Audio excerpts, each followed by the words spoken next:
and I said we'd start exactly at 6 o'clock. So I'll just let everyone take their seats, settle in.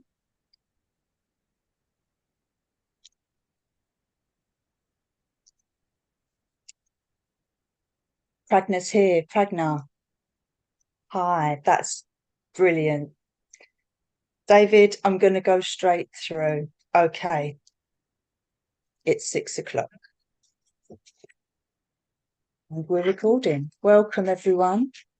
It's great to share this time with you at this truly International Women's Day 2024, which we've given the catchy title, The Violence of Misogyny, a Global Apparatus of Oppression. I'm delighted to say that, like our speakers, who I'll introduce briefly, our audience is also from all over the world, and I look forward to being able to put your questions to our guests after they have shared their thoughts with us. Just to set a bit of context, in 1907, the Women's Day resolution was passed by the German Social Democratic Party and multiple socialist parties across Europe and other countries around the world. It read, in agreement with the class-conscious political and trade union organisations of the proletariat of their respective countries, socialist women of all nationalities have to organise a special Women's Day which must, above all, promote the propaganda of female suffrage. This demand must be discussed in connection with the whole woman's question, according to the socialist conception. Today, just over 100 years later, women of all classes often do now have access to vote in democratic elections where they are held around the world. And the democratic practice of elections and voting has itself fallen into disrepute. Despite suffrage no longer being a central issue for women's rights in the way it was for so long, there are still innumerable problems, structural and systemic prohibitions to women's rights yet to be addressed according to the socialist concept. And in part, that is why we originally conceived this event. We wanted to really think about not only the manifestations and symbols of women's global oppression, but also their anchors and their ideological roots. Rape, sexualised exploitation, healthcare disparities, militarisation, economic austerity, wage inequalities, factory conditions, lack of childcare and educational access, lack of sanitary provision or access to toilets, property and marriage laws, lethal vaginal mesh, abortion repeals, access to free contraception, toxic and fatal breast implants, lapidation, parental alienation claims, and the notion of family honour invested in girls and women, the rate of women's murder by partners and husbands or family members, and the promotion and propaganda of gender norms at the expense and detriment of sex-based rights around the entire world. These double standards we described as the violence of misogyny and are what we asked our esteemed panellists to help us think about this evening. The political, social and economic scaffolding that enable and encourage these symptoms to continue to emerge. You will all be familiar with the webinar format, I am sure. We are recording, we are live streaming. Not all our panellists are able to show their faces, and I'm sure you will respect and understand that. I will introduce our speakers, and just before I do that, please put your questions in the Q&A. I hope you know how to use the function. It's very simple. Click on the speech bubble and you get a text box you can type in. So, Mary Davies is an icon of the Labour movement in Britain. Yes, she is an icon of the Labour movement in Britain, a professor of Labour history and an educator in colonialism, feminist history and political strategy. Mary will speak first and set out the global and structural frameworks upholding the violence of misogyny. After Mary, I'm pleased to say we'll be joined by Mariam Dewali, General Secretary of the All India Women's Democratic Association, the 10 million strong women's movement supporting women's rights, lives and expression in a climate of explicit misogyny, violence and repression. After Mariam, I'm really lucky to introduce you to Azar, who will be speaking, Azar Sefa, who will be representing the Democratic Organization of Iranian Women, challenging, resisting and surviving together another regime whose very scaffolding isolates, targets and silences and controls women's lives, hence the now global slogan, Women, Life, Freedom. We've got an invitation to show a short film from Cuba, which will play after that. And finally, we have the pleasure of sharing a platform with our long-standing ally and sister, Pragna Patel, who was at the forefront of women's access to justice, housing, state support and fair treatment for decades as a founding member and director of Southall Black Sisters, and who continues to pioneer and collaborate with partners in founding Women Against Fundamentalism.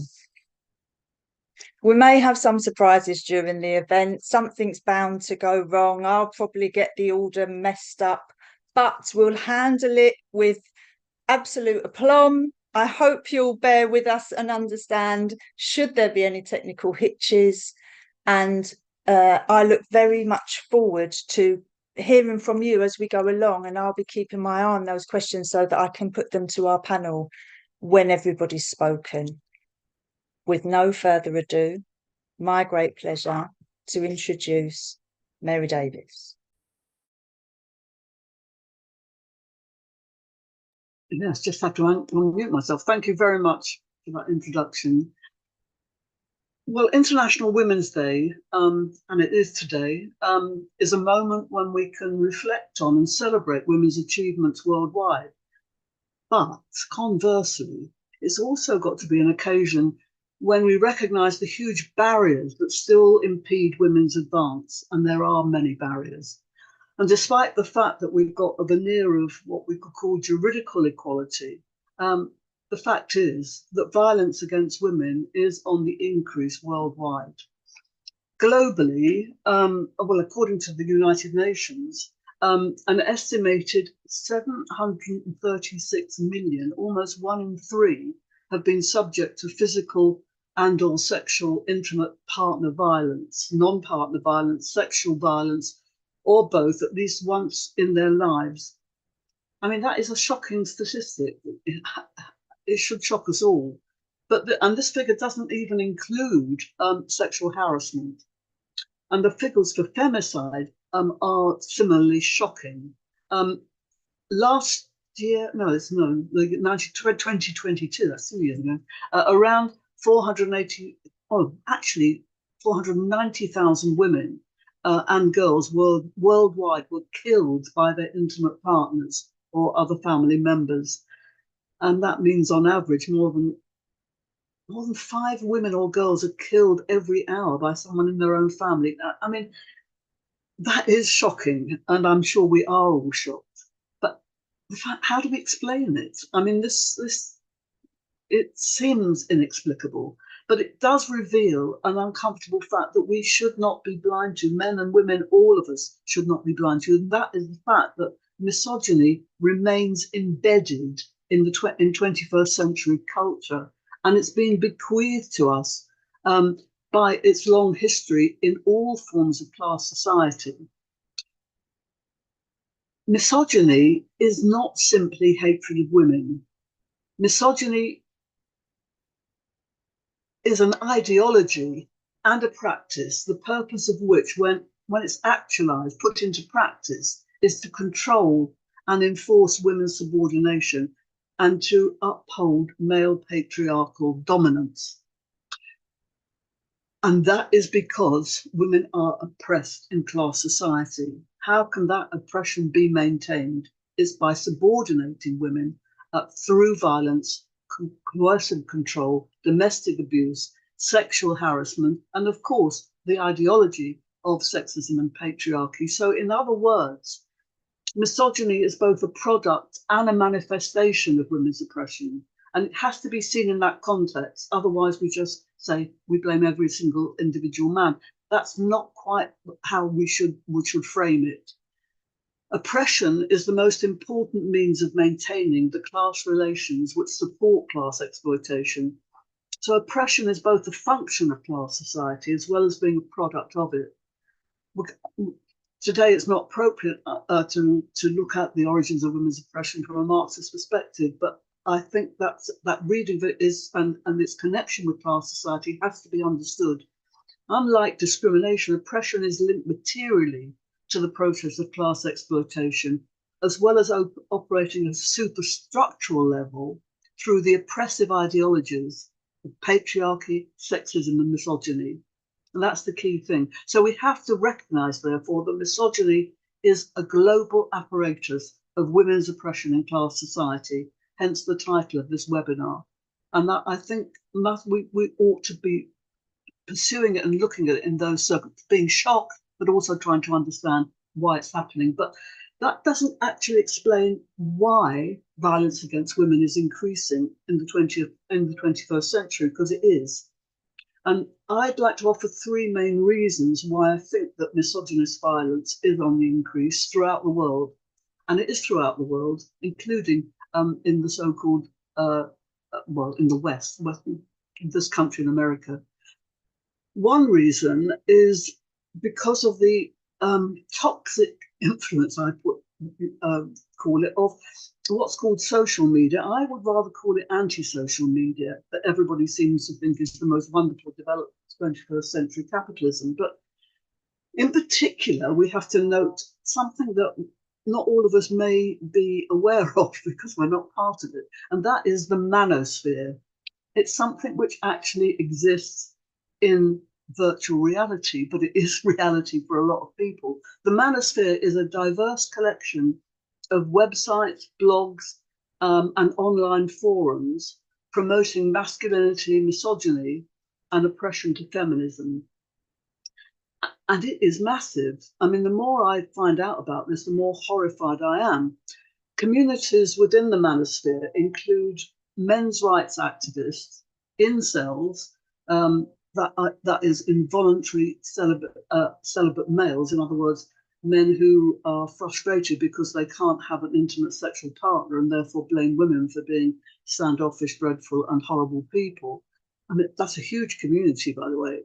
I'm quite shocked about this, and there may be people in the audience who know a lot more about it, but really this is quite shocking. So that's another of this part of the manosphere.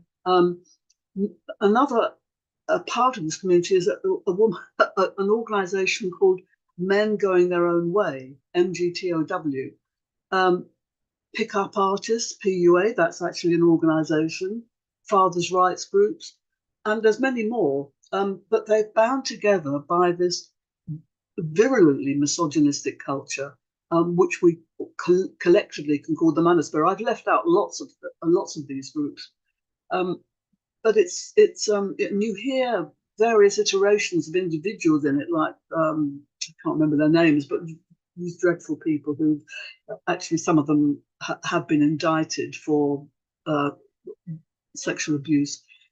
So while the specifics of each group's beliefs sometimes conflict, they're generally united in the belief that society is biased against men due to the influence of feminism, and that feminists promote misandry or hatred of men.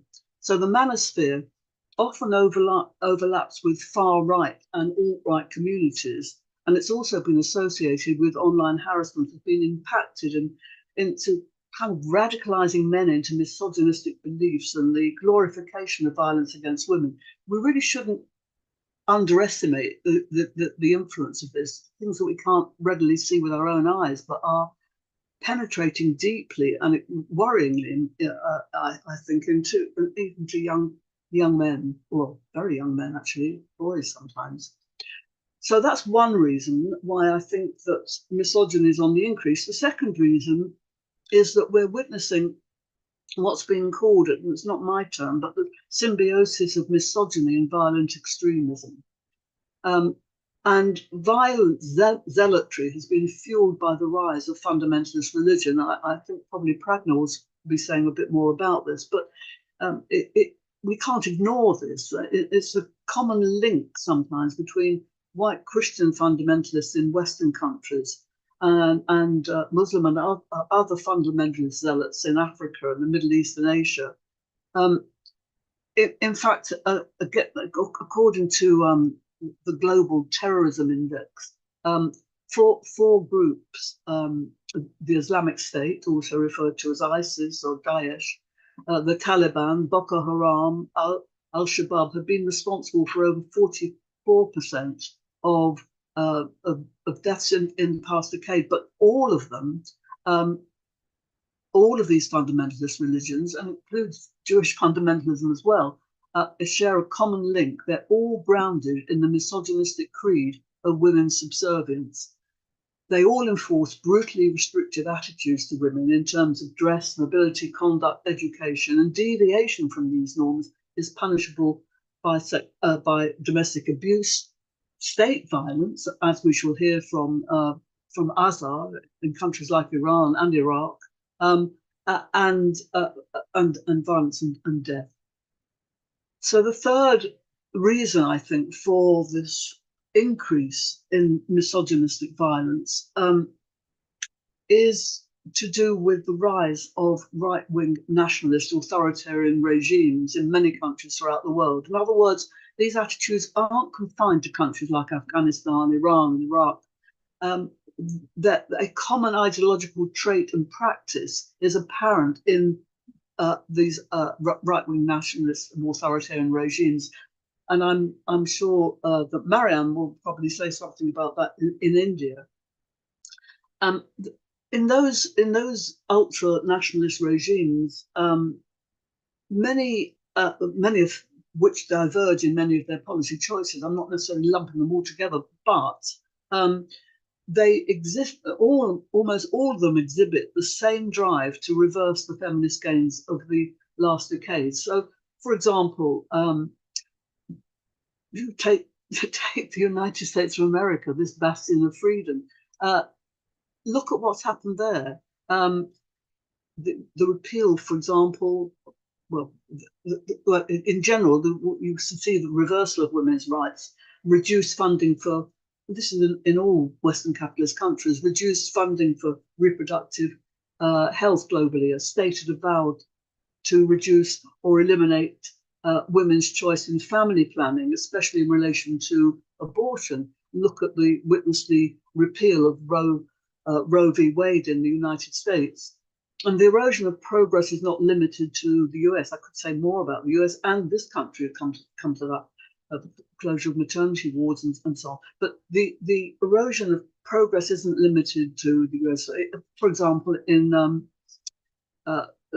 Russia's parliament, the Duma, in, I believe it was 2017, voted 38-3 in favour of decriminalising domestic violence in cases where it doesn't not call, to quote their law, substantial bodily harm. So it's okay to be violent, provided the wounds don't show, and it doesn't occur more than once in the year. So it's decriminalised. You're allowed to be violent to your partner. That's fine, your female partner, that is. Turkey withdrew from the landmark Istanbul Convention.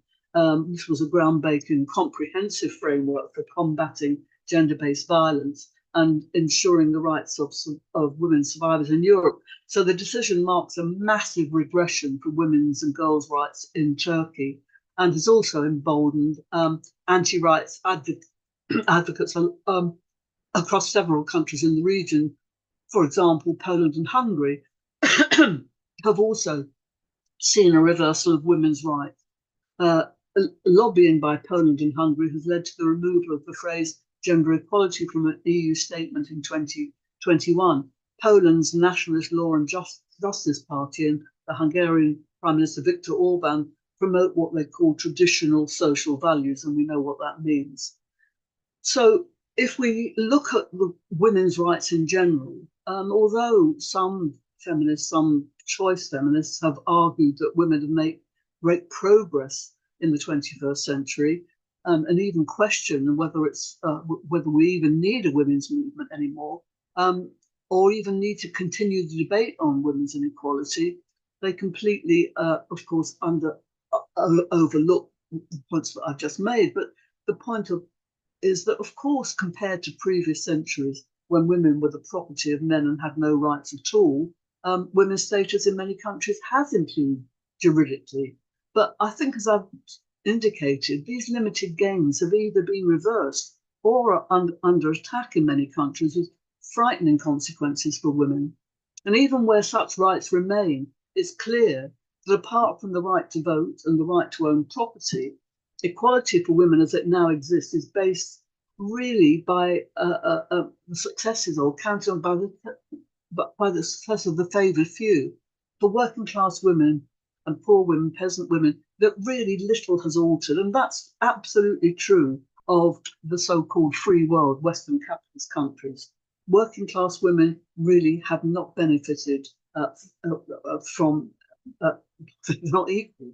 Witness, for example, I mean, in the UK, for example, in this country, despite the fact that women now account for over half the workforce, job segregation, precarious work, the gender pay gap massively persists, underpinned by the myth of the family wage and compounded by the absolute lack of affordable childcare. I mean, I could go on about the wrongs of women in this country, but I think equality is really not there at all, and therefore the fight for women's rights is even more vital than ever before. So austerity politics, having undermined public services, has led to the feminisation of poverty.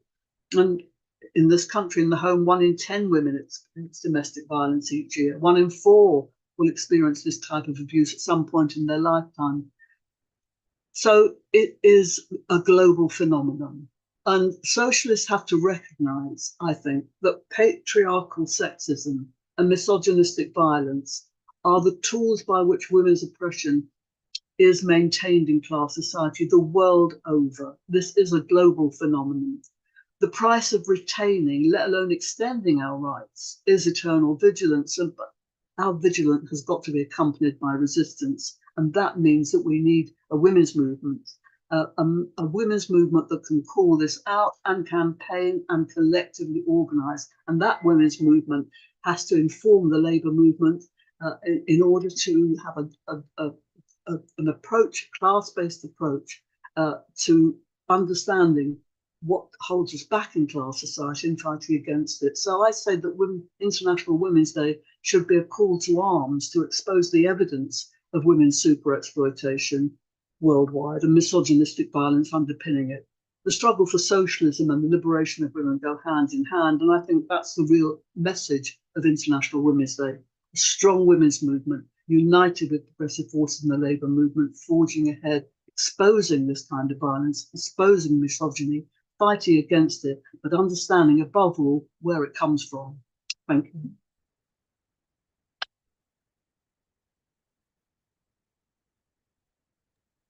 Thanks, Mary. Policy is going backwards and violence is getting worse. My summary. I'm sure there will be lots of Q&A coming in, and I know people want to make comments. Comments are fine. I will do my very best to pick them up, collate them, and give them to speakers. I'm intending to do that once everybody's spoken rather than at the end of each speaker. So do keep them coming. I have got my eye on that speech bubble.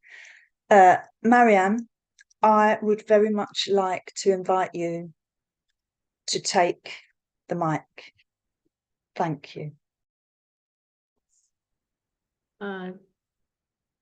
Thank you, Charlie, and thank you for organizing this extremely important discussion.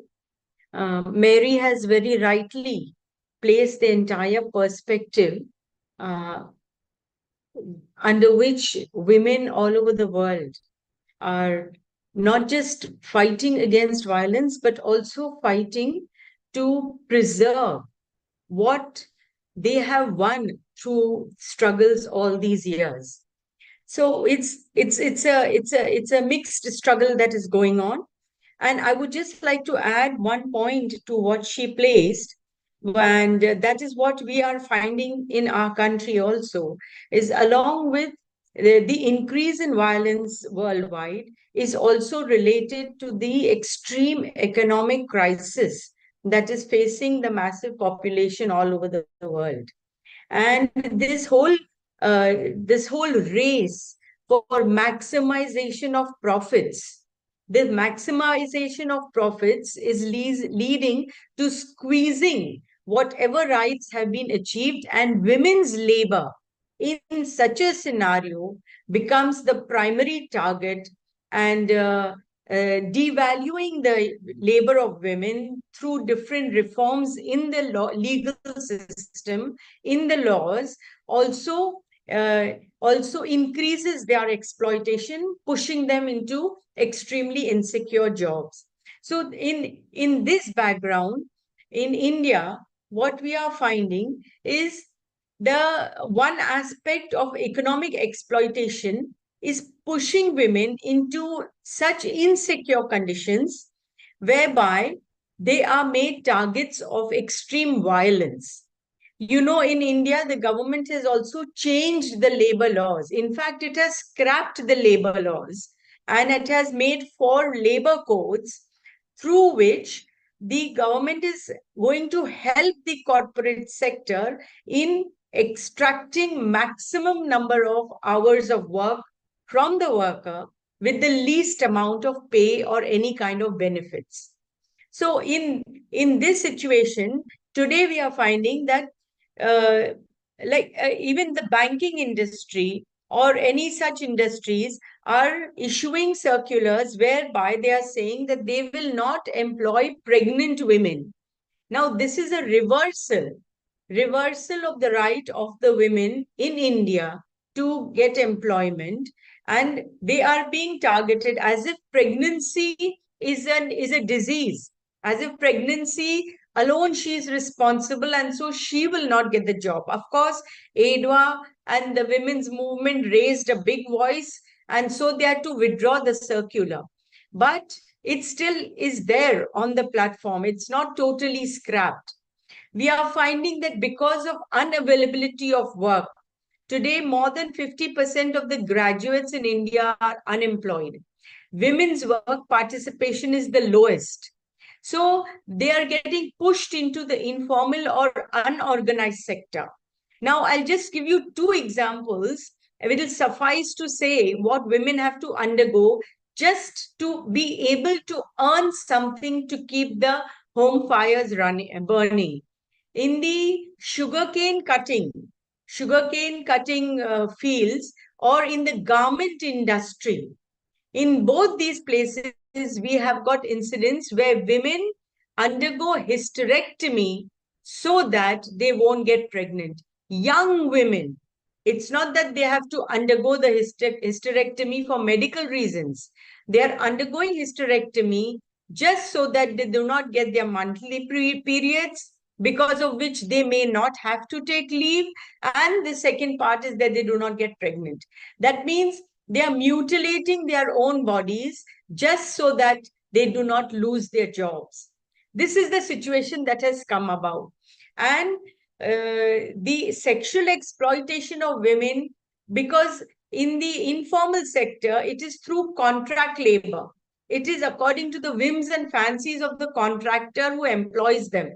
And so they are targeted for sexual exploitation at every point.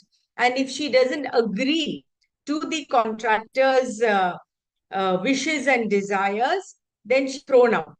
So this is the scenario. Now, in this play, we have a government in power today that is extremely regressive, very reactionary, and highly backward in its thinking where women are concerned.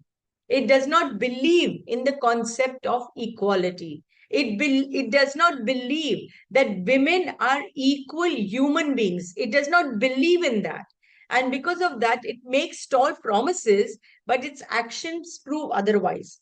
We recently had the G20 summit in India, where a document was adopted. And the document, the declaration contained a section which said gender equality and empowering all women and girls. And there are different kinds of all clauses and all in this declaration. But what is the reality? The declaration took place, the G20 took place, and a lot of back patting was going on. But in the budget that the government released, in that budget, all schemes for women, the allocation of money was reduced or cut down. And it was cut down tremendously. In the job sector, where the rural employment guarantee law is operable, there the workers, women constitute 80% of the workers in the rural employment guarantee scheme. In that, there has been a tremendous cut down. Nearly 60% of the allocation has been cut.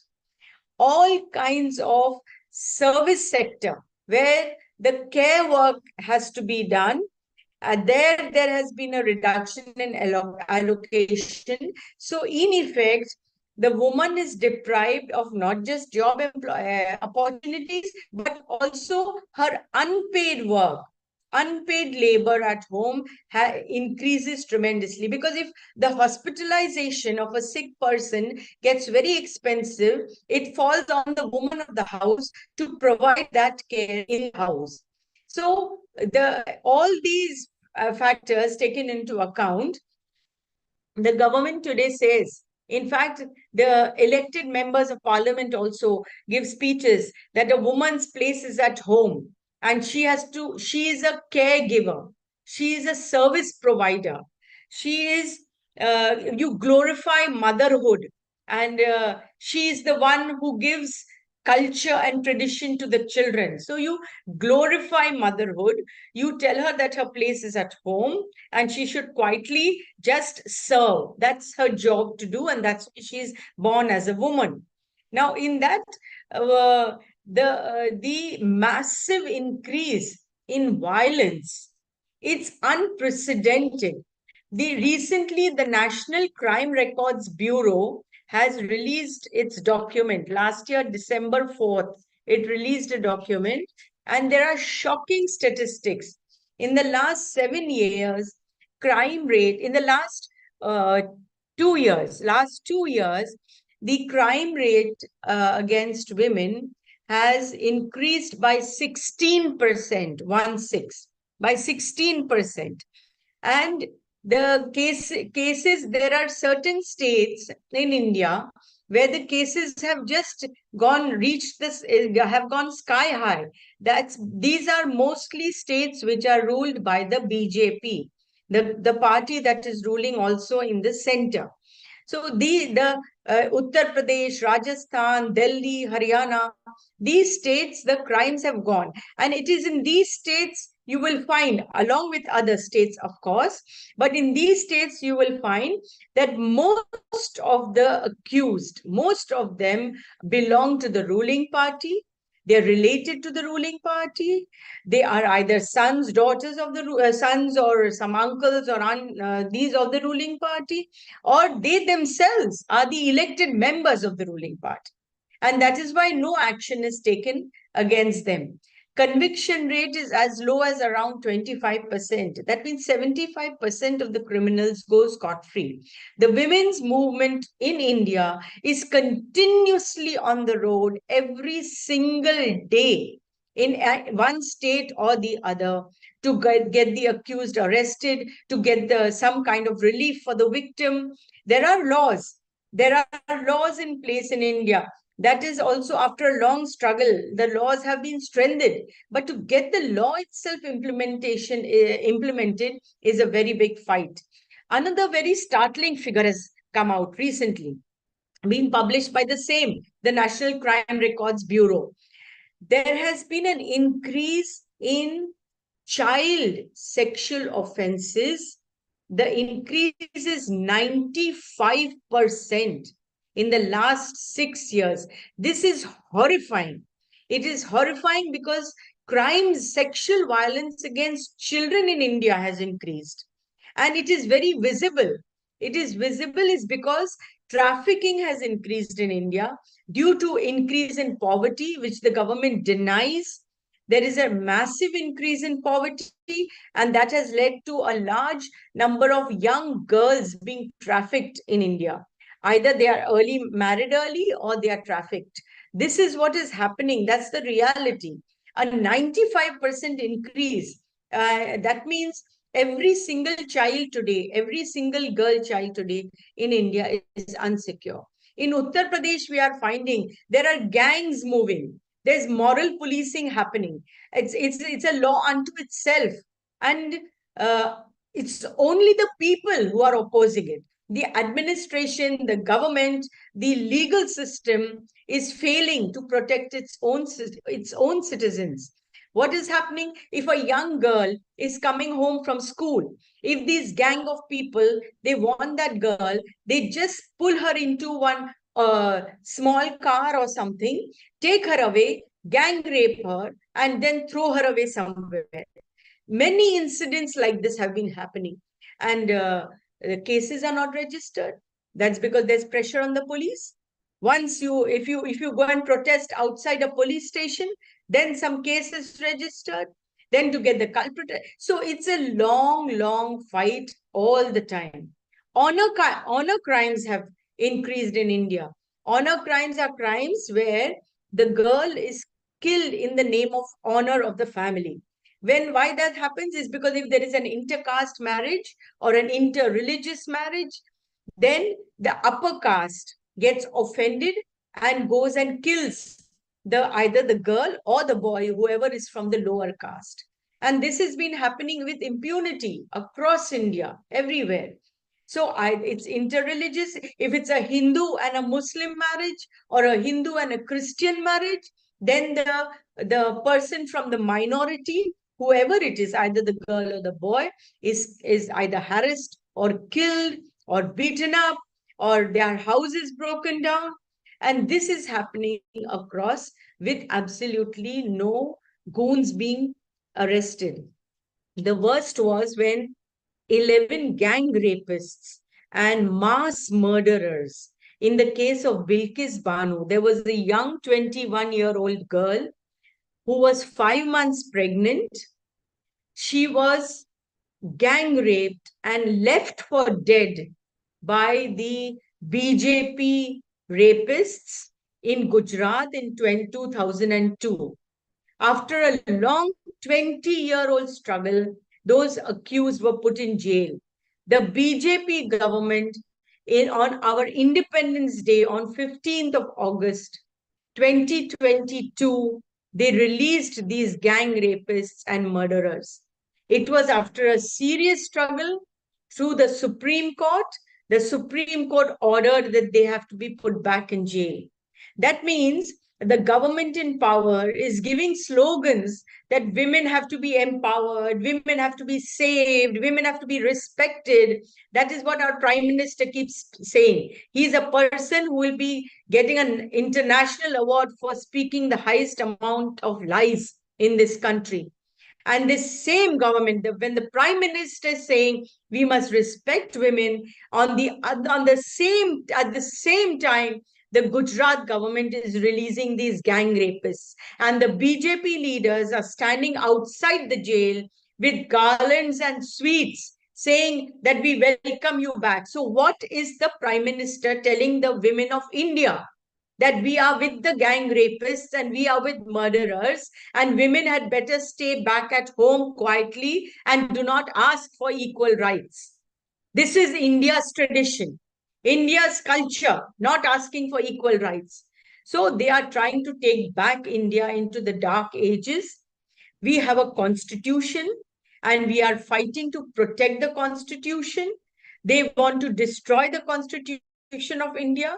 They want to deny anybody equal rights. Today India is functioning with the entire culture of the politics of hatred.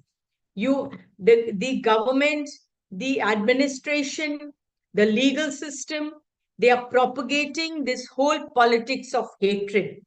The upper caste hating the lower caste, the majority hating the minority, So in that scenario, the government wants to just sell out this country to the corporate sector.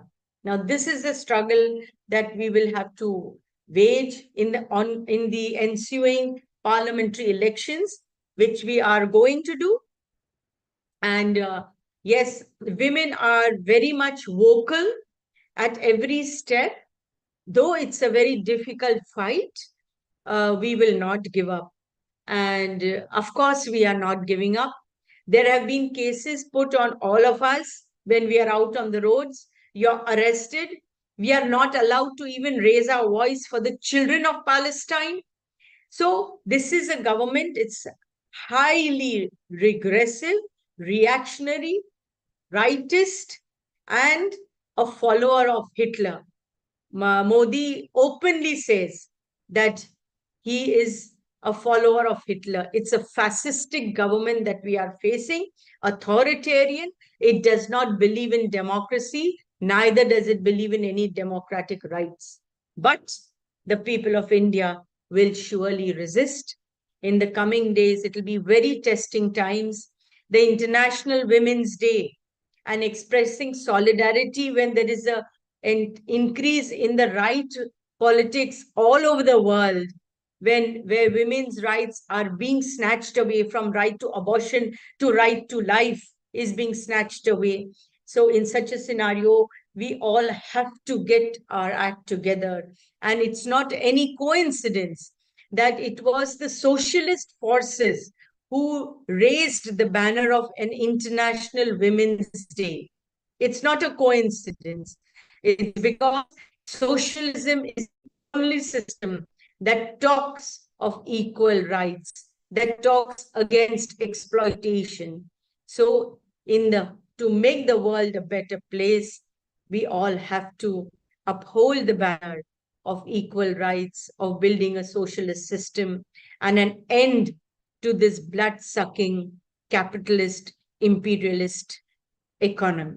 With these words, I thank you for giving me the opportunity to speak to all of you, and let us all unitedly try to build a better world for everybody, especially for women.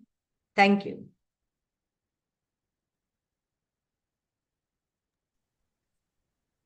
Thank you, Mariam.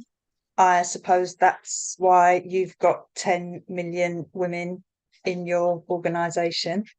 And I started making notes when you started talking, and I started off by thinking about, you had said increased economic insecurity was leading to the extremity of violence, the rise in the levels and the extremity of violence. And then you went on to give examples of voluntary hysterectomies by young women in case they had to miss or lose out on work, and sexualized exploitation as a condition of employment.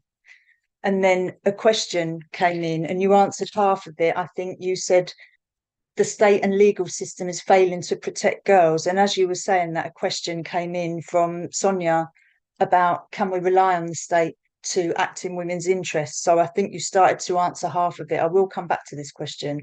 And the other half of Sonia's question was, what other measures should be taken?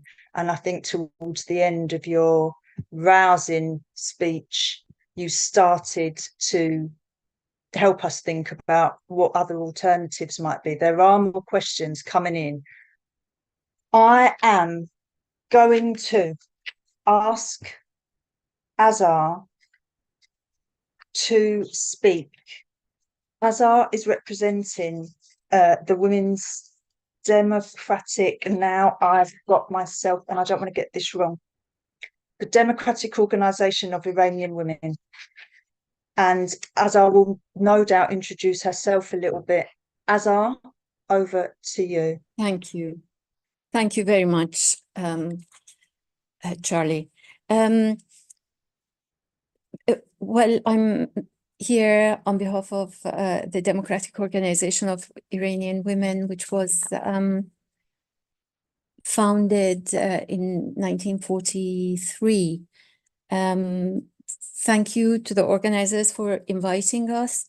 And I'm really not that surprised, but it is about the similarities of the experiences and the points that have been made, especially those from Mariam's talk. I read out a written text so that I keep to time. Engels described an important aspect of patriarchy when he wrote about women being reduced to servitude, adding that although the degraded position of women has changed and sometimes clothed in a milder form, in no sense has it been abolished. Gender and race or ethnicity add a more virulent form of oppression to that of class. Traditionalist societies see motherhood as a woman's main role. However, even this role is problematic. In Women, Race and Class, Angela Davis explains motherhood in the eyes of the slave owners. Enslaved women, she says, were not mothers at all. They were simply instruments guaranteeing the growth of the slave labor. Motherhood has remained consistent in most traditional patriarchal societies based on capitalist exploitation, such as the Islamic Republic of Iran. The reduction of women to the level of subhuman and their humiliation at the hands of capitalist classes and the state religious apparatus is a means of men maintaining hegemony over women and is clearly visible in the 21st century. The treatment of women has a twofold impact that not only diminishes women's and girls' life chances, but also weakens the society as a whole. In conflict situations, say, according to UNICEF, women's bodies become repositories, I'm quoting, repositories of a community's cultural and spiritual values, or again, territory to be conquered with repercussions on the physical and cultural components of an enemy society.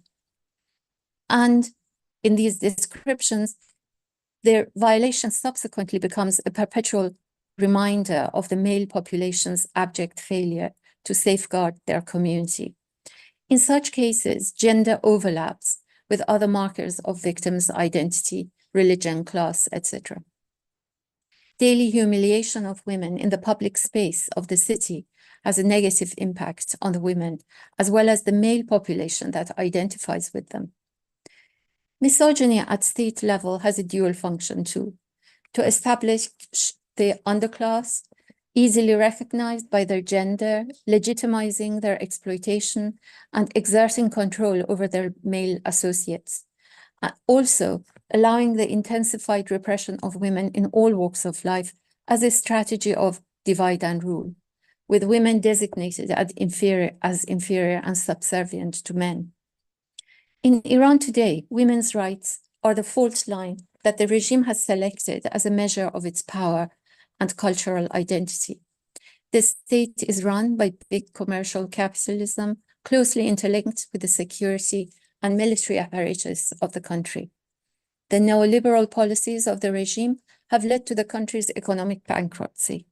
In such conditions, conscious of its inability to solve the dire economic situation, with inflation reported anywhere between 35.8% to 250%, strikes by steel workers, protests in the oil fields and terminals, retirees from state-run telecommunications companies in up to 15 provinces, by teachers and others,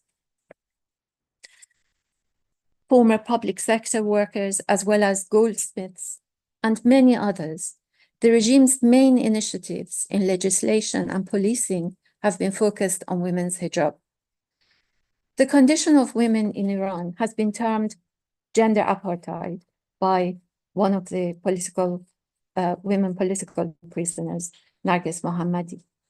This type of identification helps portray the comprehensive oppression of women by the state in Iran. Just as Joe Slovo saw the struggle for democracy and people's power as essential in the South African struggle for socialism, the struggle of women for equal status and rights in Iran is inextricably linked to the struggle for democracy. We saw this in the events of the Women Life Freedom Movement in September 2022, or starting in September 2022 in Iran, as it grew from demanding women's rights to the demand for an end to dictatorship. Discriminatory laws brought in by the Islamic Republic include the curtailing of women's right to work and to education through the introduction of gender quotas and restrictions in some fields of study, exclusionary educational permits, gender segregation in certain public places, and the like. The regime's laws have deprived women of the right to leave the country without the husband's permission, the right to divorce, the right to the custody of children, the right to inheritance that were reduced to half male heirs, and the state introduced the right of polygamy for men, up to 4 wives, and also made, 4 wives and indefinite number of temporary wives, and made the hijab compulsory for women. The most detrimental practice introduced by the regime has been child marriage, which is tantamount to state-sanctioned sexual violence and slavery against girls. Murders of women and girls at the hands of someone they know are becoming common news. Legal experts and human rights activists, such as Nayera Ansari, suggests that violence against Iranian women is experienced in 4 forms. First, physical beatings. First is physical, that includes beatings, burning, acid attacks, pushing, and the like, which are experienced by all women, irrespective of age, education, ethnicity, and family situation. Psychological, bullying to humiliate, threats of violence and death, isolation from family and friends, imprisonment in the home. In the ruling religious ideology, the woman is always guilty or sinning, and this marginalizes women. The impact of this treatment is low sense of self-worth, suicidal thoughts, and social avoidance. The third is economical, preventing women from becoming economically active, deprived of funds for household expenditure, causing damage to her favorite belongings, and the like. It is reported that in Iran, only 13% of women are now active in the labor force. I must say that this has been diminishing over the years. Fourth, sexual, rape and sexual abuse, preventing access to contraception, the sale of girls by impoverished fathers, popularity of pornographic films as modern forms of violence against women. In addition, verbal or physical behavior that demeans women in their workplace, obstacles to career promotions, unwanted physical contact, dismissal, or rape. The theocratic regime's treatment of women as second-class citizens, while saying that it respects motherhood and passes laws for the rejuvenation of the population, has its own contradictions. The Women Life Freedom Movement that started with the death of the 22-year-old Mahsa Amini at the hands of the morality police was a key turning point in our country's popular movement. Spearheaded by women and students, within weeks it grew into a protest against dictatorship and for women's rights. Thousands were arrested, hundreds were injured or maimed, and scores were killed in these protests. Reports of sexual assault of young women and girls have been supported by personal accounts of female detainees from prisons. Social media carried an almost live coverage of the protests at the time. The regime deployed its security forces and its plain-clothed thugs, many of them carrying firearms to quash the protests. Where live bullets were not used, pellets were fired into protesters' faces or lower abdomen to do maximum harm. In Sistan and Baluchistan, the southeastern province in Iran, and Kurdistan, western province, the violence was even more extensive. By the following summer, the regime was resorting to chemical attacks on girls' schools, leading to scores of girls being hospitalized. Thousands of students have been banned from education, thousands of academics have been sacked, and the regime's henchmen have been deployed to replace the academics and even the students who were banned. The chain executions that have followed the women life freedom movement have been going on for months. Nearly every dawn is accompanied by the state murder of a protester without the right to defense.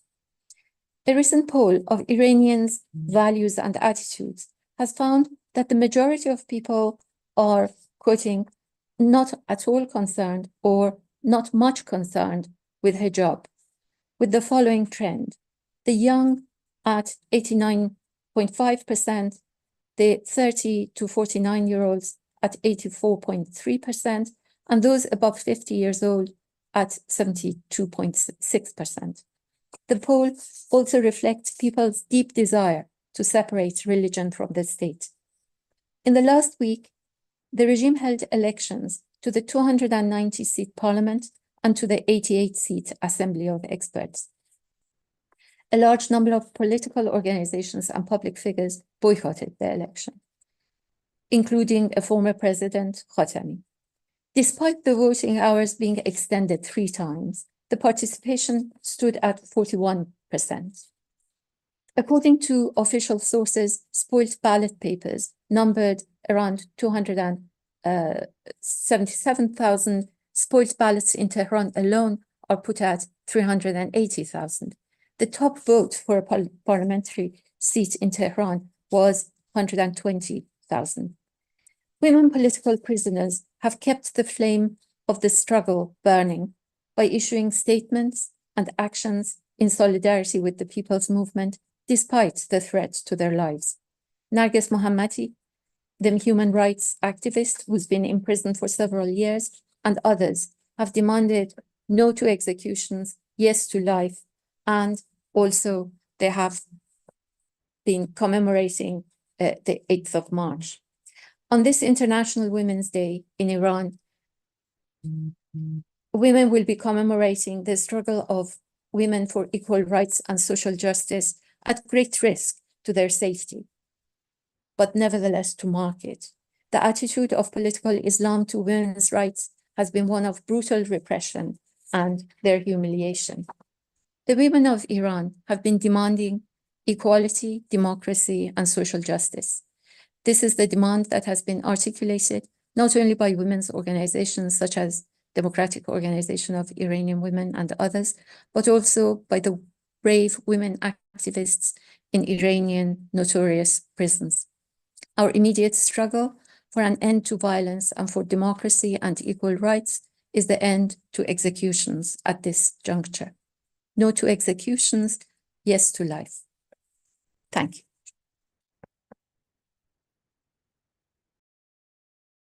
Azar, thank you. Again, I started writing notes and got myself a bit lost. I just want to quote, it's a bit of a, not a verbatim quote, but I just want to, what I wrote down was women's rights are the fault line of power and cultural identity. You said that in the context of women's rights being co-opted by the state, but I actually think women's rights are the fault line of power and cultural identity is a really great spin. And I'm going to keep saying it. I'm going to keep coming back to it. I wrote down lots of other things that you said. Questions are coming in. We've got a very short video and one more speaker. So I'm going to move us through those and then we get into a panel conversation. We have been invited to share with you a short film from the Cuban Women's Federation in which Yanez Perez Cruz talks about state policy and reform. After that, we'll hear from our last highly knowledgeable and thoughtful speaker before I get to share the questions and invite more from you as we open up the panel. So our wonderful tech is going to put the video on. It's 5 minutes. And after that, I'll hand straight over to Pragna. David, thank you. Buenos días. Muchas gracias al Partido Comunista Británico por la invitación realizada a nuestro país a participar en este importante evento. Mi nombre es Yaneiris Pérez Cruz, miembro del Secretariado Nacional de la Federación de Mujeres Cubanas. La violencia de género en sí misma es una manifestación de discriminación, un problema que afecta a todas las sociedades y que genera a su vez otras brechas de desigualdad que lastran los esfuerzos para alcanzar la igualdad y la justicia social necesaria para el desarrollo sostenible. En Cuba, el reconocimiento de los derechos de la igualdad plena de las mujeres ha sido impulsada desde el inicio de la revolución, logrando la implementación de un conjunto de políticas, medidas y programas que garantizan el acceso a las cubanas a la salud, a la educación, al empleo y a la toma de decisiones, generando cambios sustanciales que han tenido lugar en la condición y las posiciones de las cubanas. Cuba mantiene la política de tolerancia cero frente a la violencia de género. Los diversos instrumentos jurídicos vigentes en el país permiten enfrentar la violencia de género y otras conductas asociadas a esta. En coherencia con el espíritu de la Convención para la Eliminación de todas las formas de discriminación contra la mujer y las recomendaciones generales y específicas formuladas por el Comité sobre Violencia, las que fueron aceptadas por el gobierno cubano, de igual forma, se corresponde con la Comisión de los Derechos del Niño, la Comisión de Patel, sus protocolos e instrumentos internacionales vigentes para la República de Cuba. La expresión jurídica más palpable de la voluntad política para enfrentar la violencia en el escenario contra las mujeres en toda su amplitud se encuentra en el texto constitucional de la República de Cuba del 2019. La misma refrenda el compromiso del Estado y sus instituciones de crear los mecanismos para la atención a la violencia de género y el reconocimiento al derecho de las mujeres a una vida libre y sin violencia. En este escenario, la Federación de Mujeres Cubanas, con su iniciativa legislativa y como mecanismo nacional para el adelanto de las mujeres en Cuba, promueve e impulsa programas, políticas que posibilitan el desarrollo de las mujeres con un amplio aporte en los procesos de transformación legislativa de las leyes, contribuyendo a visibilizar, perfeccionar y ampliar el tratamiento de la violencia de género y la que ocurre en el ámbito familiar. En este sentido, es aprobado el Decreto Presidencial número 198 del 2021, el Programa Nacional para el Adelanto de las Mujeres, que constituye la piedra angular en el desarrollo de políticas a favor de las mujeres, al tiempo que da continuidad al avance y al desarrollo de la igualdad de género en el país, al tanto que institucionaliza este derecho. La aprobación por el Consejo de Ministros del Acuerdo 9231 del 2021 de Estrategia Integral de Prevención y Atención a la Violencia de Género y en el escenario familiar, de carácter vinculante, garantizando una respuesta integral integrada a la prevención y a la atención efectivas a las víctimas, a la vez que implementa compromisos internacionales contraídos con Cuba. En particular, la entrada en vigor del nuevo Código de la Familia incorpora un título dedicado expresadamente a la discriminación y a la violencia en el ámbito familiar, cualquiera que sea su forma de manifestaciones, alcanzando la violencia conocida como indirecta o secundaria, y una proyección transversal a partir de la cual, ante supuestos de violencia, se prevé consecuencias jurídicas en todas las instituciones. La Federación, en la comunidad, como espacio que robustece el mecanismo de articulación, garantiza la participación, vinculación de los demás actores comunitarios en la identificación, atención y prevención a la violencia de género y en el escenario familiar. En su esencia, la distingue el fortalecimiento de los espacios diseñados como las redes de apoyos comunitarios, destacándose las casas de orientación a la mujer y la familia.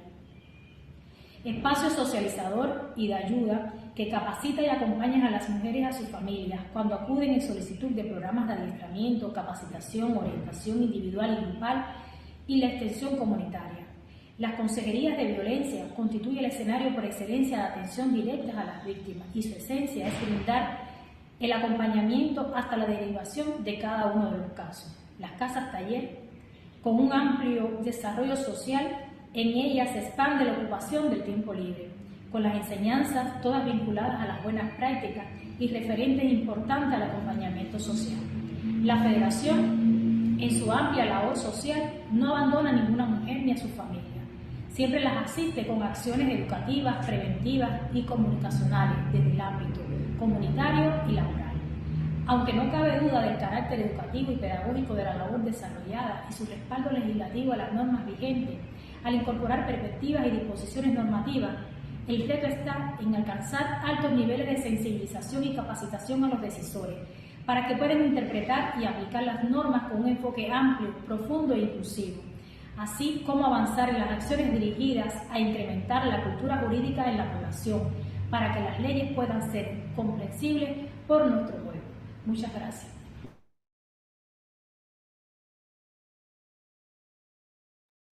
Thanks, David. And without further ado, our last formal speaker of the evening is Pragna Patel. It's a delight, Pragna. Thank you very much indeed for joining us, and I look forward to hearing what you have to say. Thank you, Charlie. Thank you and Mary and colleagues for inviting me to take part in this event to mark International Women's Day. I very much welcome the invitation when it came to me, asking me to talk specifically about the relevance of the struggle against religious fundamentalism to the feminist fight back against the apparatus of oppression. I want to start by just reflecting, and it will echo some of the stuff that Mary said, and also Mariam, and that is that the forces of religious fundamentalism and ultra-conservatism, together with the forces of the far right, have grown significantly and entrenched their power globally. Often, actually, these forces have done so by collaborating, strategizing, and organizing together.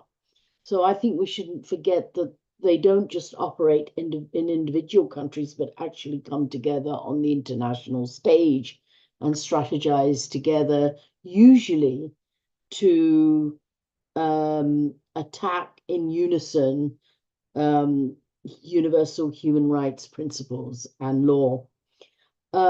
What religious fundamentalism has in common with fascism, and both of these forces we've seen have increased around the world, is an anti-elite, anti-cosmopolitan, anti-intellectual, and ethno-nationalist thrust.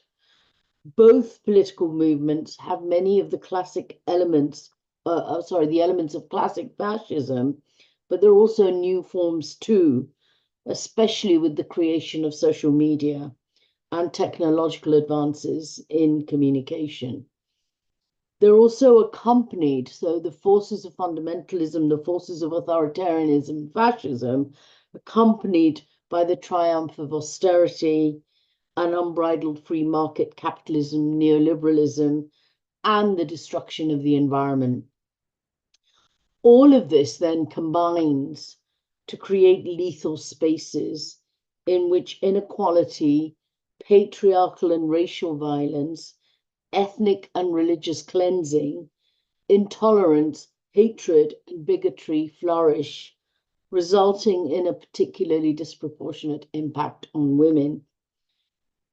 It's actually feminists who have long identified the global warning signs of fundamentalism and have been amongst the first voices of opposition, because as women, as everyone on the panel has shown, we face an increasingly repressive environment and escalating attacks on our legitimacy and on our safety.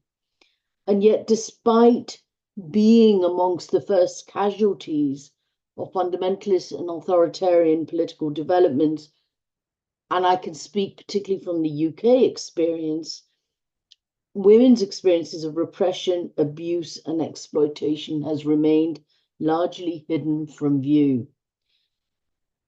Before I describe some of the consequences of fundamentalism for women, just to be clear, I want to define what I mean by religious fundamentalism.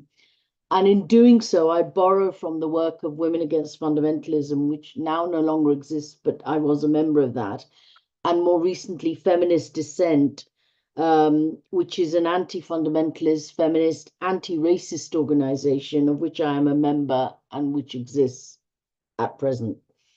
By fundamentalism, we refer to modern political movements that use religion for the pursuit of power over people and resources. Fundamentalism is not synonymous with Islam, as many would like to portray it as. And as we can see only too well, and as Mariam particularly has shown, and so have others, It's found in all the major religions. And in some countries, fundamentalism forms part of state power, as in the case of India, in the case of Iran, as Azar has shown, and in Afghanistan, or it manifests as opposition to the state, but often also taking on a nationalist complexion. The key characteristics of fundamentalist ideology include A, a return to what are deemed to be core religious texts and values, which are in fact invented. B, the imposition of an austere version of religion, which is assumed to be the only authentic version, which is then mobilized to wipe out plural and progressive voices from within religion. C, the control of women's minds and bodies made possible through a set of demands that seek to strengthen patriarchal structures of the family in particular, and to obliterate women's reproductive and other rights, and to remove women from public participation. And D, the rejection of modernity and the universality of human rights values, although in reality, when needed, fundamentalists use human rights values selectively, whilst they decry them as Western values. They use these as well as modern means of communication and technology to pursue their objectives. So if you were to ask me, how would I characterize minority women in the UK, their relationship to the democratic participation, I would say that it is a troubled one. It is a history that stems from a range of problematic and profoundly anti-democratic policies to do with the management of race relations created by successive governments since the 1960s and onwards. During the 1960s and 70s, the British state introduced a policy of assimilation, which placed responsibility on minorities to shed all aspects of their identities and to blend in order to blend in the so-called British way of life. And that they deemed was necessary to achieve racial harmony and social integration. By the mid-80s, however, this assimilation policy gave way to a politics of multiculturalism, which, although useful in the fight against racism, quickly became a regressive model of race relations because it was more preoccupied with managing diversity rather than promoting equality or citizenship rights. The multicultural model gave prominence to a politics of representation that placed self-appointed, conservative and religious, and sometimes business leaderships in positions of power as the new community gatekeepers and mediators. And these leaderships set about using their newfound positions to reinforce patriarchal power relations and to stifle internal struggles for equality, human rights, and democratic accountability, and to delegitimize secular feminist concerns around issues such as violence against women. As feminists, we challenge this approach because harmful practices against women, such as domestic abuse, forced marriage, virginity testing, FGM, honor-based violence, and child abuse in religious settings were all tolerated by state institutions as part of its so-called progressive drive to accommodate and tolerate cultural difference. It took 2 decades of feminist activism to challenge what was in effect a culturally relativist position adopted by the state and its institutions, such as law, social welfare, and education, which actually reinforces internal systems of oppression and inequality based on patriarchal caste and class power. Despite the progress that Black and minority feminists have made in the UK around issues such as FGM, honor-based violence, getting them accepted, having policies that ensure that the state intervenes in its protective capacity to protect women from and children from these harms. Everything changed following the Rushdie affair in 1989 and the early 90s. Increasingly, we found ourselves having to defend our hard-won gains due to the threats posed by the rise of religious fundamentalist leaderships and ultra-conservative forces in minority communities, who became increasingly emboldened by the rise of religious identity politics, which was fueled in turn by largely resurgent and transnational Islamism, but not just Islamism, Sikh fundamentalism, and also Hindu nationalist politics. All these transnational ideologies and politics and political movements have actually captured minority identities in the UK currently. So these fundamentalist forces have been the main beneficiaries of the state's shift away from the policy of multiculturalism towards a new policy of multi-faithism, which is an even worse and more regressive development at the heart, because at the heart of it lies the use of religion as the main basis for social identity and mobilization of minority communities. So this religious identity politics of the regressive kind has given rise to religious sectarianism, censorship, and violence, and it has been particularly devastating for women's rights. For example, we have witnessed the growing accommodation of a narrow definition of minority religious identity within public bodies and in social policies, increasingly linked to socially conservative agendas and definitions of gender. And this in turn has fostered an environment that is conducive to new configurations of violent masculinity and patriarchal control. A social contract has emerged between state and minority community leaderships, and that's since Rushdie, but it has escalated as a result of the growing influence of fundamentalisms around the world. And basically, the new social contract that has emerged involves community leaderships pledging to maintain public order in return to guaranteeing, in return for communal autonomy.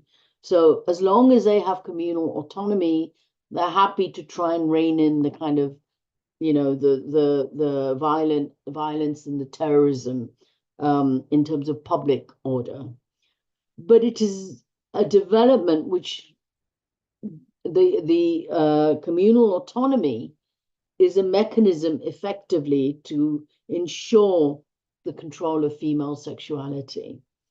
And it's a development that infantilizes minority women and girls who are recast as subjects of religious community leaderships rather than as autonomous actors with citizenship rights within a democratic system. So women are increasingly targeted in ways that constitute a threat to their lives and to their freedoms and rights. This involves using violence and discrimination as the key means by which to subjugate women and sustain patriarchal structures in minority communities. So, for example, we have seen the use of so-called conversion narratives to justify the vigorous policing of female sexuality by Hindu and Sikh fundamentalist-inspired male youths. Fundamentalist Sikh youths have from time to time policed Sikh women's sexuality, organized protests against interfaith marriages that take place in gurdwaras, and using intimidation and threats that have been known to disrupt these interfaith weddings in an attempt to impose a puritanical notion of Sikhism that is sectarian and intolerant of other faiths. Such tactics have also long been utilized by Hindu nationalists as well as other Sikh religious fundamentalist groups in the UK, not only to police the boundaries of religious affiliation, but to claim ownership over women in particular. We've also seen how spaces opened up by the state in pursuit of its austerity measures have allowed religious fundamentalists and conservatives to posit themselves as providers of welfare services and as arbitrators of justice with devastating consequences. So in the face of a shrinking welfare state and cuts to services, including legal aid, a large proportion of minority women are increasingly forced to resort to religious or community-based forms of arbitration and dispute resolution to resolve marriage and family issues. But these are dangerous patriarchal processes that serve to enhance religious and social control and are ultimately even less amenable to accountability and gender justice. Women and girls are also subject to gender apartheid in schools, colleges, and other public spaces by fundamentalists who are seeking to restrict women's speech, movement, and participation in the wider economy.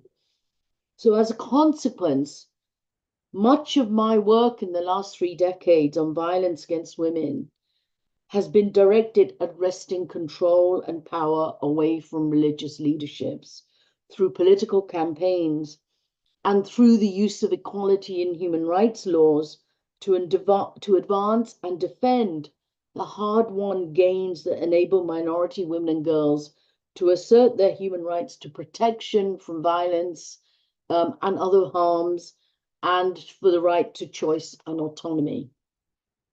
To just give one example, in 2017, along with the organization Inspire, as the director of Southall Black Sisters, we intervened in a Court of Appeal case in support of the Education Inspectorate Ofsted, which was defending itself against charges of religious discrimination brought by the governing body of a school, the Al Hijra School, which was a primary co-education faith school.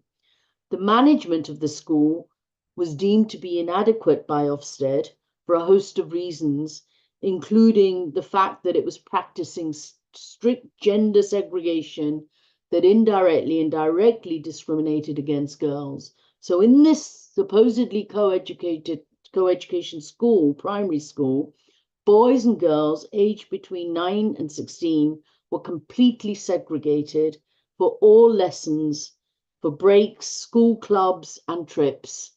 And in addition, homophobic comments were tolerated, and contemporary textbooks condoning marital rape and domestic abuse were stocked in the school library. So it was for all these reasons that the Inspectorate Ofsted intervened, as well as other management failings, and put the school into special measures. And then the governing body of the school accused Ofsted of racism and religious discrimination and took the matter to court.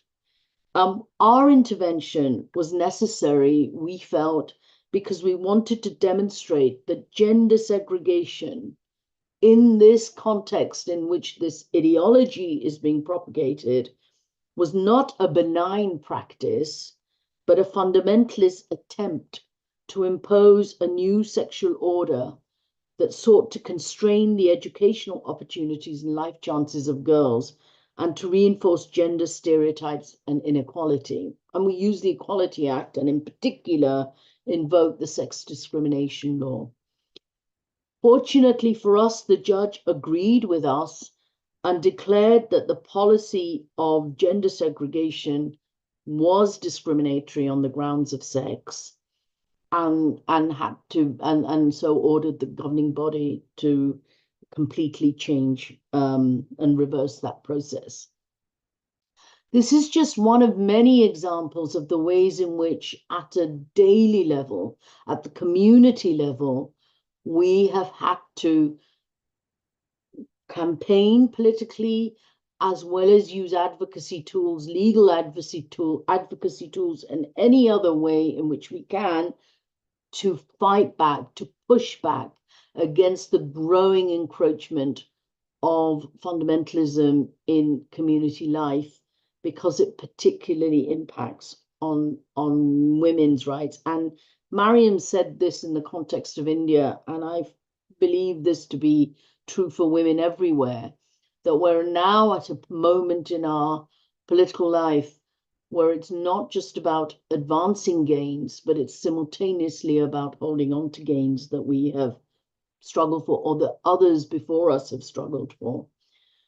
I do believe that in the context where there is this resurgence of religious fundamentalism across the board, not just in relation to Hindu, Sikhs, or Muslims, but also Jewish, also Catholic, and we have seen what's going on in the US, that one of the most urgent struggles in relation to women's struggles is the struggle for the separation of state and religion. And it's waged, as we have seen by what's been said by all the speakers today, by feminists across the globe. Because fundamentalists everywhere have issued decrees aimed largely at women, ranging from the imposition of strict dress codes and laws on marriage and divorce and abortion, to the prohibition of access to education, employment, and health services. These measures are enforced by varying degrees of violence, intimidation, and threats. But there is cause for hope, and it comes from the vast mobilizations of thousands of women in places like Iran, and in Poland, and in Ireland, and in Afghanistan, where women, the Iranian and Afghanistani women, for example, who are fighting against what are in effect gender apartheid regimes, and we should call them out as such.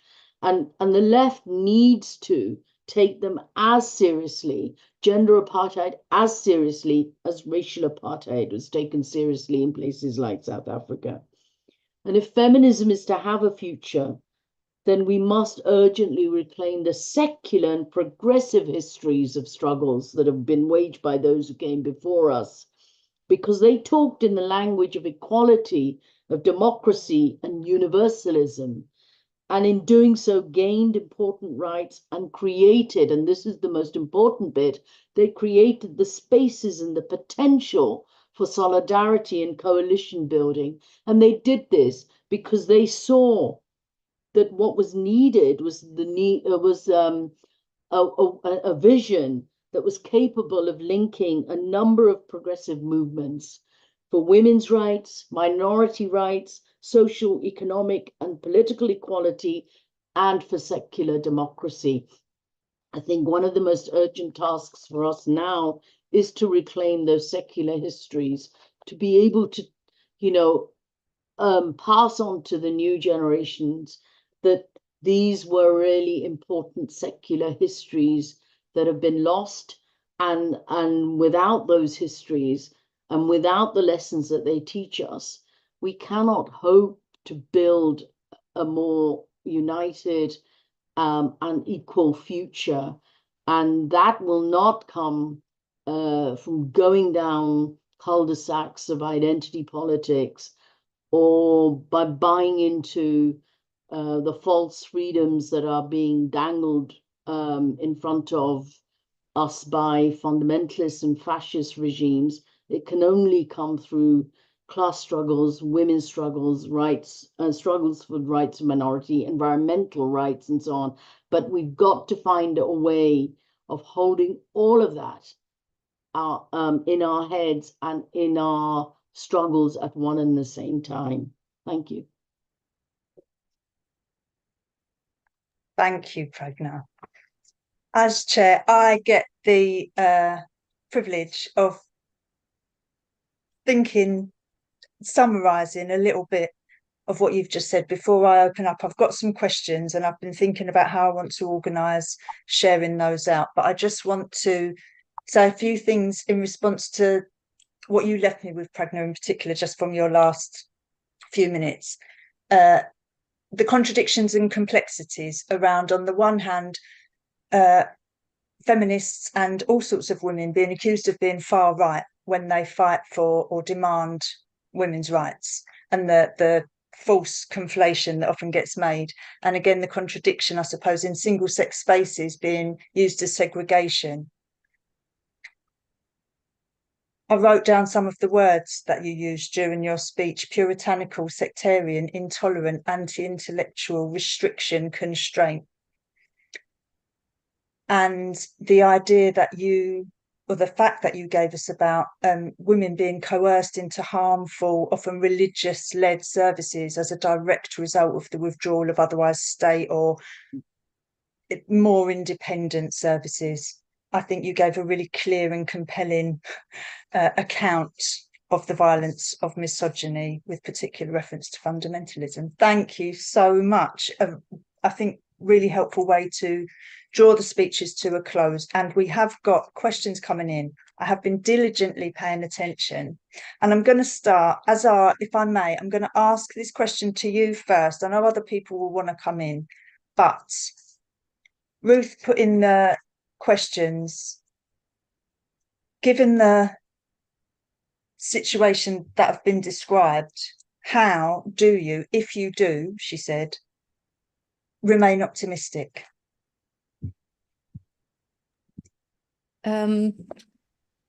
Well, first, thank you to all the speakers. I've learned so much. It has been fantastic. How to remain optimistic?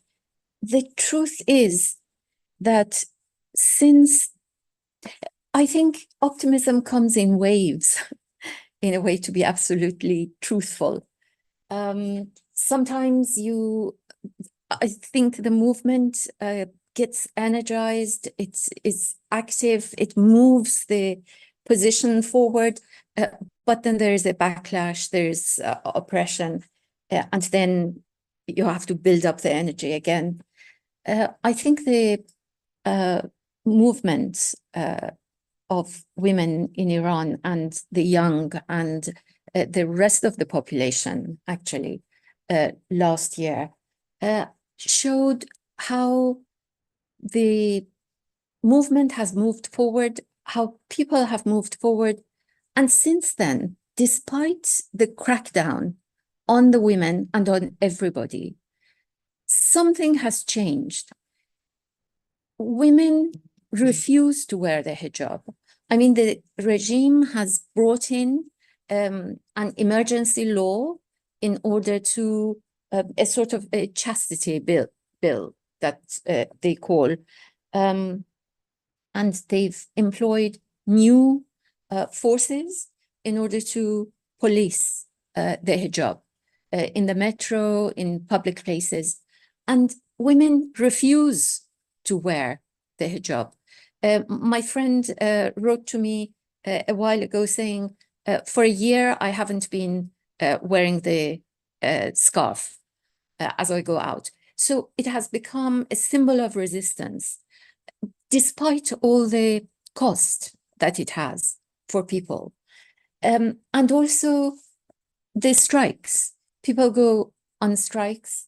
It is occasionally they get their demands met, but there is a change, and the courage that people are showing is really absolutely remarkable, especially of women in prison. When they send out a statement, it is people who are in captivity and they hold a position and they show resistance. So that is what gives me hope, immense hope. Thank you, Azar. Is there any other speaker who wants to say anything about that particular question? I've got plenty more. Pragna? No, I just want to say that the courage shown by the women in Iran and Afghanistan gives us all hope. It really does, because I wake up every day and think, as bad as things are, if they can do it, so can we can do it, and we're not facing half the violence and the immediate death threats that those women are. And so I kind of feel that it has this ripple effect around the world. What the women in Iran, Afghanistan, and other places are doing in the face of such violence, and the courage is so immense, and it is so inspiring that I dare anyone not to have hope. You know, we of course we must have hope, and not only must we have hope, but we have to find ways of linking these struggles and showing solidarity. But it really, you know, I really feel that there comes a point at which the state, however brutal it is, can't deny millions of women who rise up, you know, can't deny. And that is what's happening in Iran. That's what's happening in Afghanistan. There will be pushbacks, as Azar has shown, and you know, and there will be even more brutality to come. But the fact that it is also desperate gives us hope too. You know, it is getting more and more desperate in its brutality and the way it's trying to enforce the violence, and bringing out legislation like the chastity laws, you know, and so on. So I think there is tremendous hope, because those women are out there, they're doing it, and they're dying, you know, for what they believe in. And, you know, the least we can do is also carry that torch of hope. Thank you. I'm going to ask the next question, if I may, to Mariam. It's coming from Sean, and I'm really curious how you're going to approach this, answering this, Mariam. Sean, I'm not going to repeat word for word, so forgive me if it's not verbatim, Sean, apologies in advance. But the idea of the question, as I understand it, is about the fact that countries denying women's role in the labour market and employment is actually detrimental to their economic development. And how might we convince regressive governments, reactionary governments, that by prohibiting women from working, they're actually effectively shooting themselves in the foot? Well, actually, if you see, yes, women have had a very major role to play in any development of any country.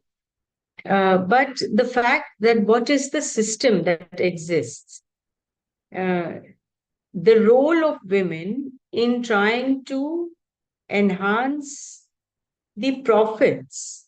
See, what is the direction that is the country is taking? So when you talk of development, in capitalist societies, development has a very different connotation. In socialist societies, it has a different connotation. So in a capitalist country like India, where the question of development comes, there the women's labor is used in terms of profit orientation, increase in profits. Now, the government is going on making a lot of claims of India being the third largest economy in the world in terms of GDP. But in terms of per capita, India is far behind. It's 142, the number. So that in terms of development, it will be the third largest economy, where there will be massive profits made by the corporates. We are having 1% of the Indian population controlling nearly 60% of the country's wealth. So that the inequality is very, very large. So development for whom and at what cost? And in such a situation, woman's labor is supposed to be cheap labor. So there you go, denying her the maternity. You know, I mean, the other time, just before I was saying, to even safeguard what we have got. So how do you safeguard? Maternity leave is being cancelled. Maternity leave was got by the women's movement in India after a very, very long struggle. Then there is no concept of bonus, concept of holidays, no 8-hour work. So you have to work for 12 hours, 15 hours, 16 hours. So all these are for enhancement of profits. So the woman's role becomes cheap labor. I mean, cheap labor, because men are also cheap labor, but the woman is a cheaper labor. So I think, in short, there are a lot of other Marxist analysis also of it, but I think, in short, this would be the thing. And I would just like to add one more, what Pragna also said, about being optimistic in a scenario, in the world scenario where there is so much where you can lose hope. You see, it's the people only ultimately who help you in being optimistic. And then you have no option but to be optimistic. Now, for example, in India, we are not being allowed to organize a single protest in defense of Palestine. But see the world. I mean, you just see the protests happening all over. Who can stop it? And today, I mean, all the powers, I'm sure they're very afraid of, they're going to be facing elections, and what's going to be happening? How will the youngsters vote? How will the young people vote? They're questioning. American youth and American people are questioning that where are you using our tax money? So what happens, in effect, in India, even though we cannot hold protests, in all ADWA meetings, we are talking about the protests happening all over the world. So you have to be optimistic. Palestine is not alone today. So it's the people who always keep you optimistic. Thank you, Mariam. I know lots of people probably have lots of different thoughts being triggered as we're going through the questions, but we've got hopefully time at the end to come back to some of them. But before we do a second round, Mary, Nathan says that trade union membership declined by 200,000 in 2022. 2/3 of those women came out of the unions from the private sector. And his question was a two-parter. Why are so many women leaving the trade union movement? And what does the trade union movement need to do to centre women?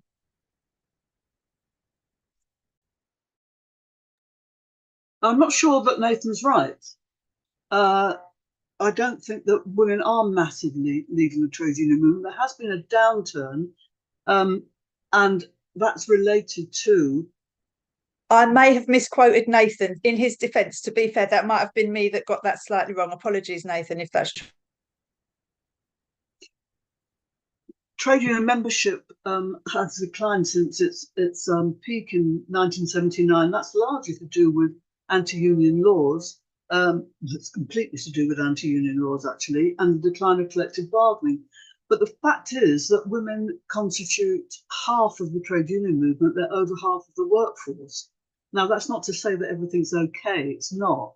There has been a slight decline very recently, although in general there is an upward trend of membership, which is very, very good. And that was shown by the strike wave that was very apparent last year. I mean, it was incredible. But I don't think that answers the question, because there is a problem still.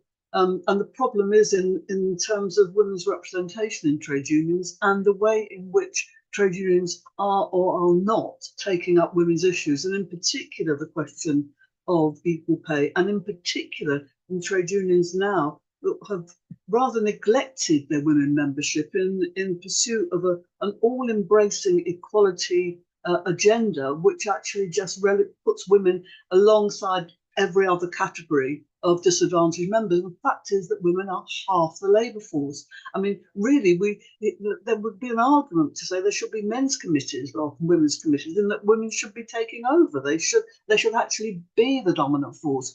And what we've lost is a real campaign on the question of equal pay. The fact is the gender pay gap is massive.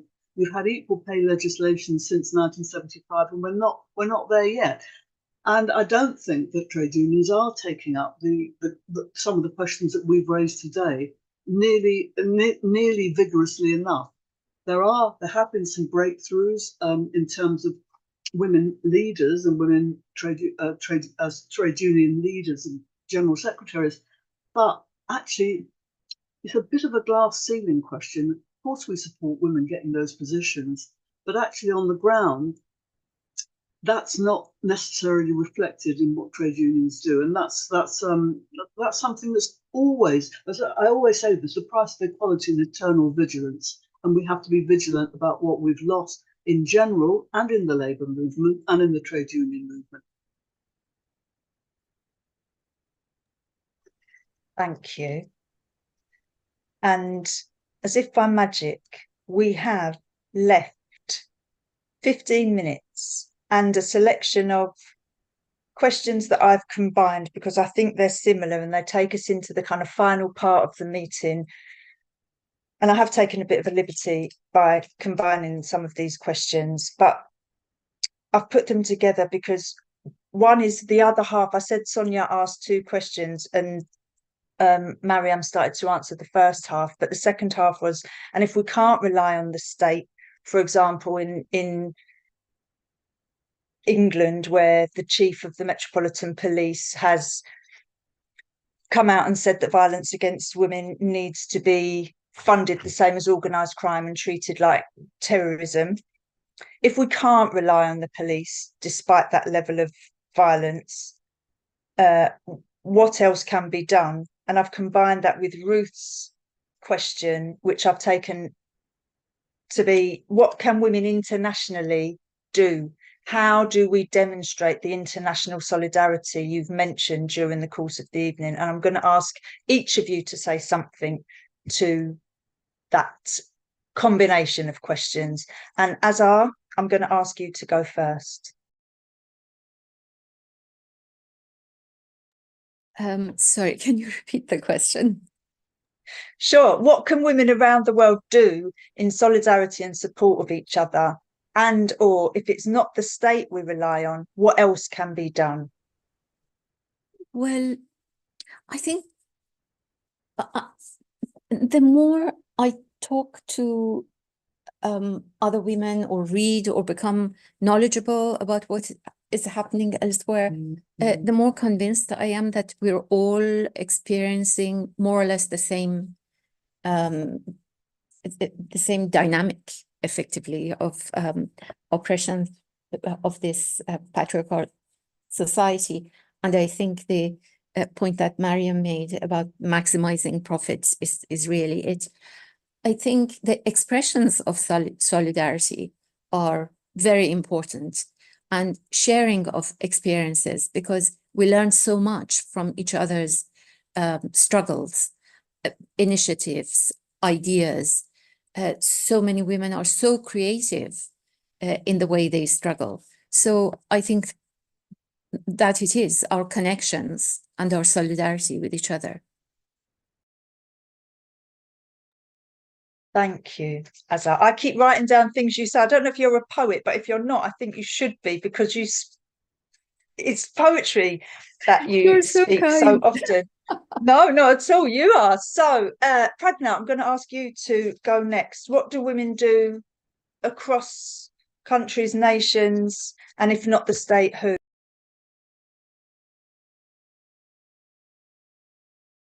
The first thing I would say is, let's not vacate the state. We can't afford to. The state is the ultimate guarantor of our rights, our citizenship rights, and it has to protect, right?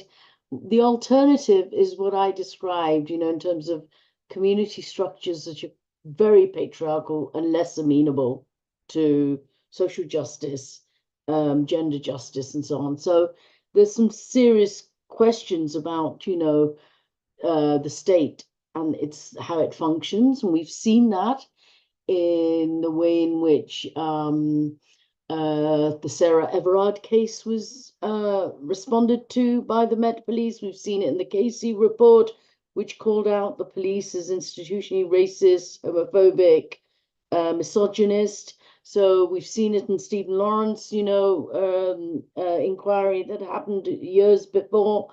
So we know what the state is. We know the state's coercive powers and what it, where its interest lies. That doesn't mean we give up on the state. We can't afford to. at least not in terms of our daily realities. We have to find ways of holding it more to account. And that, I think, is part of the second question. My answer to the second part of the question is linked. Because how do you hold the state to account if not through political campaigns? You can use the law, but it's limited. You can use other mechanisms, but they're going to be limited. Ultimately, it's about campaigns that force the state, that force everything that we have won has not come because the state has granted it to us and we wrested it from the state. All the gains that we have made, anything that we have achieved that's progressive in any sense has come through struggle.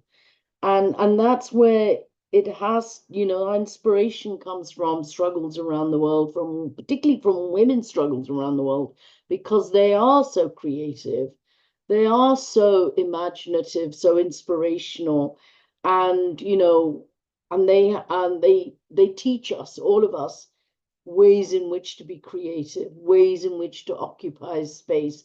They teach us also how to use media, for example. So when the Me Too campaign happened, it was because the state failed. In that case, the law was failing women who are subject to rape and sexual harassment and so on. And so women took in vast numbers to the media and to use social media in a way that tried to make rape and sexual harassment visible and talked about. So I think solidarity, connections with women across the world is what gives us strength, what gives us hope, what gives us inspiration, and it sometimes gives us tools that we can use. We're always borrowing and begging and stealing from each other. I believe we have to survive.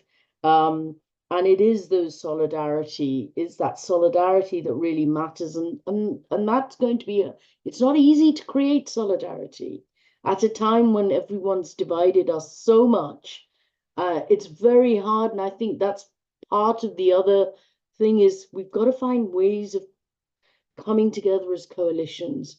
We've got to find ways of coming together across divisions, across our differences, emphasizing difference, that we're women, that we're Black, that we're disabled, matters because we want to make sure that we're visible. We want to have the autonomy to be able to determine what it is that we need and want. But we've never moved beyond it. We've not been able to move beyond those emphases of difference, and emphasizing difference has become an end in itself. And what we actually need to do is find ways of building these bridges, not just in terms of other women's struggles, but also other social justice struggles, because we have so much to learn from all of those struggles, and because that's what's going to give us continuity and hope and hopefully, help us to move towards that transformation that we want to see. Thank you. We are unbelievably, we've got about 7 minutes. So leaving me 1.5 minutes at the end. Mary, you're going next, and then Mariam's going after you. So internationalist solidarity, if not the state, who? Mary. Well, we want state power. That's what we want. And when we get state power, will change everything. However, how do we get state power? We don't get state power by ignoring the state, as Pragna says. But the crucial question is, nothing about us without us. Without us, nothing will happen. That means that we have to have a movement. And we can talk about international solidarity, and we can talk about it in terms of gesture politics, but the real solidarity that we can show is by having a movement that's capable of really mobilizing solidarity, not just giving it in words, but really, really linking and ensuring that that solidarity actually is solid. So the point about having a movement is the crucial one. Pragna's mentioned it. Nothing has been won in this country or anywhere else without a struggle. How did we win the vote? How did we win even abortion rights? How did we win anything? of the juridical reforms, which were important, by the way. They don't give a social health, but they are reformist, but we do need the reforms. And it's through coalescing in unity, in alliances, in whatever way we do it, that we can create a movement that will put pressure on the state in order to achieve reforms. That won't give us socialism, of course it won't, but it will bring us a movement together. But the key thing is, for me, that we have to have a women's movement. We have to strengthen the labour movement as well, but a women's movement without a labour movement, if we don't have a women's movement, we will not go anywhere forward. And the one thing that I think that I can take away from today, and particularly, is looking at the struggles of women worldwide. In particular, I looked at India. I am so impressed by the fact that there is actually 15 million women who are part of the All India Women's Democratic Association. And I think we have got such a lot to learn in this country. We need to build that women's movement in this country. I think we've made some steps that possibly that we might be able to do that, but it's an absolutely essential prerequisite because we have lost ground. And it's no good. It's no good keep saying that. We will never ever win anything back, let alone win more gains for the future. And of course we can't rely on the police. Of course we can't rely on anybody at the moment. But we can rely on ourselves. So the optimism that's being evidenced by points that Azar has made, the points that Mariam have made, that optimism resides in our belief in humankind, men and women, being able to struggle to right the wrong and to take account of their own future. We have to be optimistic, not in a foolish way, not in a sort of a Pollyanna-y kind of way, but we've got to have strength in our own ideas, our own beliefs, our own feminism, our own Marxism, our own way of understanding the world. And if we haven't got that, we're doomed. I don't feel we are doomed. We've got that, and we need to operationalize it. And we've got a lot of work to do in this country, and we can certainly learn from our sisters overseas. Everybody used to think, oh, they can all learn from the West. We're so advanced. We're not. The struggle is taking place globally, and we can learn from it massively, and we should do. Thank you, Mary. And that is a great segue for me to hand over. Mariam, you please are going to have the last panel words in response to this combination of questions about international solidarity and the role of the state, and who do we rely on? This has to be done on different levels. We think in India, that is how we manage it. One is, however ruthless your government is, they are signatories to many international declarations. They may make a lot of claims about democracy, etc., which otherwise they may not implement in their own countries. But internationally, they have to be part of the saner voice, sort of, however insane they may be in their own countries. So hold them to task within the countries. That's what we do, that implement the laws which are there, which they do not do, mobilize forces, so to make them accountable. So at one level, one has to keep banging on the doors of the government machinery to see to it that sometimes they are, awakened. Then there are different forums like the Supreme Court. We go to the Supreme Court, we fight out there, and then the order is sometimes in our favor, of course, not always. But when it is in our favor, it is a step forward. So these things keep happening. And internationally, what is happening, that most, at least we have seen the actual Mariam, we're losing you. We're losing you temporarily. Can you hear me now? Much better. Can you hear me? Yeah. So, is very important. Now what? No, It's gone Mariam, again? I'm really Oh sorry. God. Oh, there is some problem with the net. There's some problem with the net. Okay, David's Okay. trying to minimize your screen. Yeah. So I'm just I'll put off my screen. Yeah. So I think basically like our Iranian friend, what she spoke, it was so inspiring. So that is why we need to share struggles, because the official media doesn't give any information on it at all. So we need to get to know what's happening exactly in different kinds of places, including the UK and of course Afghanistan, Iran, Palestine is all there. But we need to get more concrete information and sharing of information, which helps to strengthen the movement, because then you become a part of a whole. You know, you're not alone in this world. And as Mary says, yes, one day we'll come to power and then we will see what we can do.